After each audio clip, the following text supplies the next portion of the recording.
Hey guys, welcome to the Simplify Your Life podcast. It's Coach Simona, and I'm glad you decided to tune in.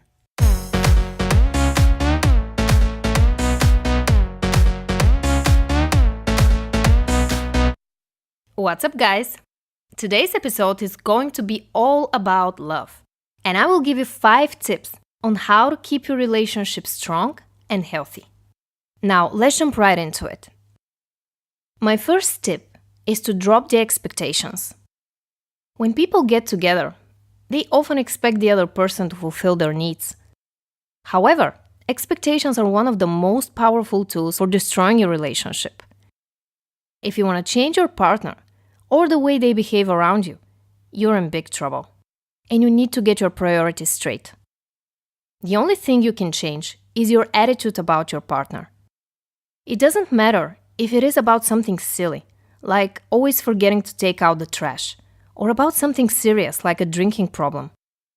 The only way to deal with it is to tell the other person how that makes you feel, and literally do nothing afterwards. It's up to them whether or not they are going to do something about it.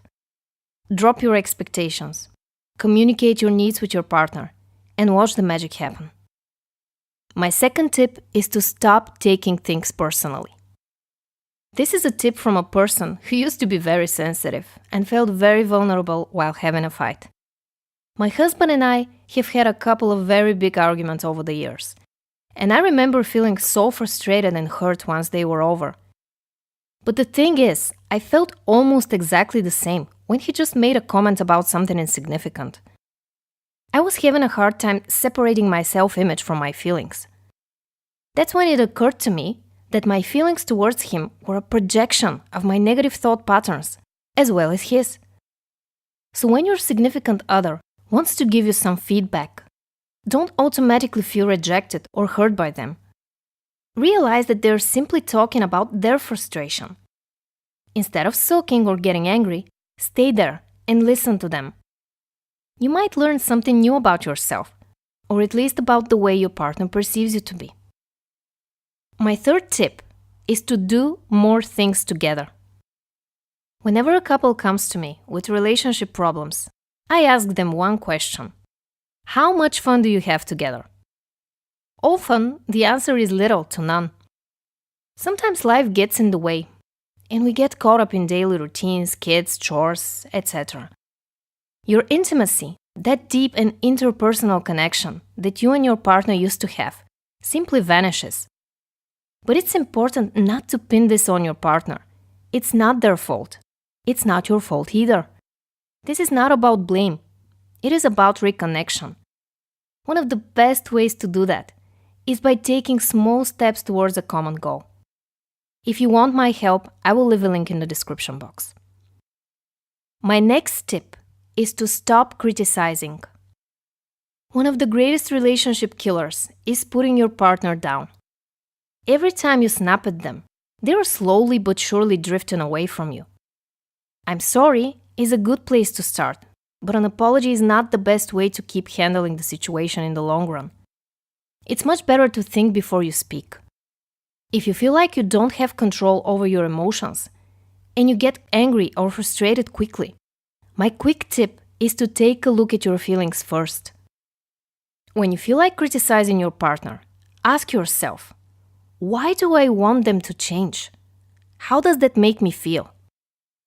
If you want to address the issue, start your sentence with I feel instead of you made me feel. The first one is about your feelings, while the second one may put your spouse in a defensive position. And my last tip is to appreciate your partner. Telling your partner mechanically that you love them doesn't count. I'm talking about actually putting the effort to show that person how special they are to you. For example, if you're a man, tell your woman how beautiful she is, how much you love her. Buy her flowers or her favorite perfume.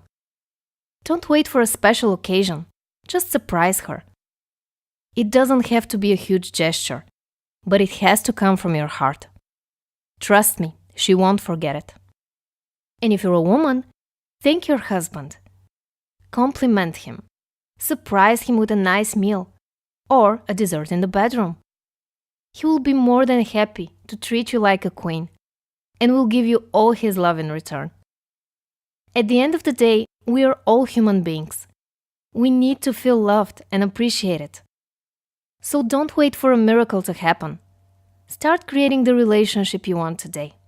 And remember, it is all up to you. Alright guys, that's all for today. Thank you so much for listening to this episode. If you liked it, please like it. And subscribe to my channel if you don't want to miss out on my weekly tips on how to simplify your life and have great relationships with others. I love you guys, and I will talk to you in the next one. Bye.